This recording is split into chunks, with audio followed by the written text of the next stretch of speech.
ইদানিং দেখা যায় আলেমদের সাথে খারাপ ব্যবহার করে, আলেমদেরকে চাকরি নট করে দেয়। খাবারের মালিক যেগুলো রাজ্জাক, মালিক হলেন আল্লাহ।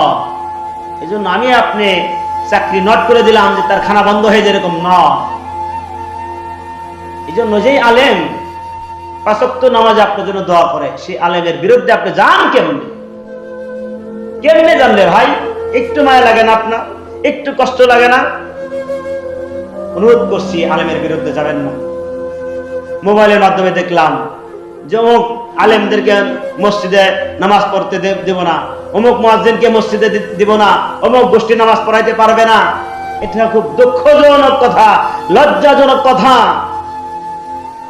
তুমি বলতে পারো আমি আমার মসজিদে আমি ইমামতি করব, ইমাম না হয়া আর একজন ইমামকে তুমি ভুল ধরতে যাও। তুমি আলেম হও নাই, আলেম না হয় আর একজন আলেমকে ভুল ধরতে যাও। তোমার মতো গর্দ, তোমার মতো নাদান, তোমার মতো খারাপ এই পৃথিবীতে আর কেউ না। এই জন্য বাবাজির আমার, সকলেই সতর্ক থাকতে হবে, দ্বীনের জন্য অটল থাকতে হবে। যখন এই যে অবস্থা আসুক, দেশের অবস্থা কখন কোন অবস্থা জানি না, বনিয়া কান্নাহুম বুনিয়ানুম মারসুস, সীসা ডালার পাঁচিলের না আমাদের থাকতে হবে। যদি সীসা ডালার পাঁচিলের না যদি আমরা প্রবদ্ধ থাকতে পারি, আমার বাংলার জমিনকে নিয়ে কেউ সিঁড়ি খেলতে পারবে না।